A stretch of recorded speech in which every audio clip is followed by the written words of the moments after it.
Ave Maria, welcome back to No Apologies. So today we're going to take a look at just two more Old Testament types or prefigurements of the Eucharist. And the first one is found in the prophet Elijah and the hearth cakes, which became for him his superabundant strength to endure his great journey from the wilderness to Horeb, the Mount of God. In the first book of Kings, chapter 19, we read about Elijah just after he had slayed all of the prophets of Baal. And in the first verse, we read about how King Ahab relates to the wicked Queen Jezebel all the things which Elijah had done. And Jezebel sends a messenger to Elijah promising to have him dead that very same time the next day. Well, in the verse 3, we read Elijah's response.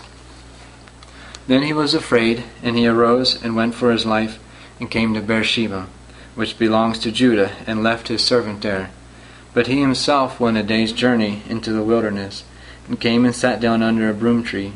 And he asked that he might die, saying, Enough now, O Lord, take away my life, for I am no better than my fathers. And he lay down and slept under a broom tree. And behold, an angel touched him, and said to him, Arise and eat. And he looked, and behold, there was at his head a cake baked on hot stones, and a jar of water. And he ate and drank, and lay down again. And the angel of the Lord came again a second time and touched him and said, Arise and eat, else the journey will be too great for you. And he arose and ate and drank, and went in the strength of that food 40 days and 40 nights to Horeb, the Mount of God. So Elijah takes this cake that was brought by the angel, and it becomes for him such supernatural strength and nourishment that he travels for a full 40 days and 40 nights non-stop to Mount Horeb, to the Mount of God. And so it is with us. God has provided for us our supernatural strength, our superabundance of nourishment needed to endure our pilgrimage to our Mount Horeb. And that supernatural strength is His very own flesh and blood, hidden under the appearance of bread and wine. The graces received from the Eucharist strengthen us to persevere in the Christian life, making our way through the wilderness and up the steep slopes, not without stopping, without looking back, until at last we fall ourselves up to the top of the mountain, our eternal rest with God. So the first Old Testament type is Elijah and the hearth cakes.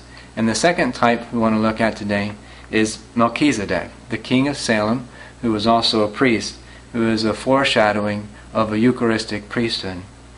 In the book of Genesis, chapter 14, this mysterious priest shows up just after Abraham has rescued his kinsman Lot from the kings who had just overrun Sodom and Gomorrah.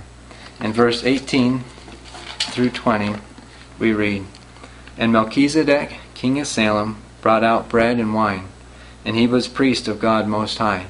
And he blessed him, and said, Blessed be Abram by God Most High, maker of heaven and earth, and blessed be God Most High, who has delivered your enemies into your hand. So this priest of God, Melchizedek, brings forth bread and wine as a great blessing upon Abram. And so too our Lord at the Last Supper brought forth bread and wine, and by transforming it into His very own flesh and blood, brought forth His great blessing upon us, His physical presence with us always on this earth, and the nourishment of our souls and our bodies in Holy Communion. The priesthood of Melchizedek foreshadows the priesthood of Christ, who, as the psalmist and as St. Paul testify, that he is a priest forever after the order of Melchizedek. So here we have two more Old Testament foreshadows of the Eucharist, Elijah and the hearth cakes, and the priestly king Melchizedek. Thanks for joining me here on No Apologies. Ave Maria.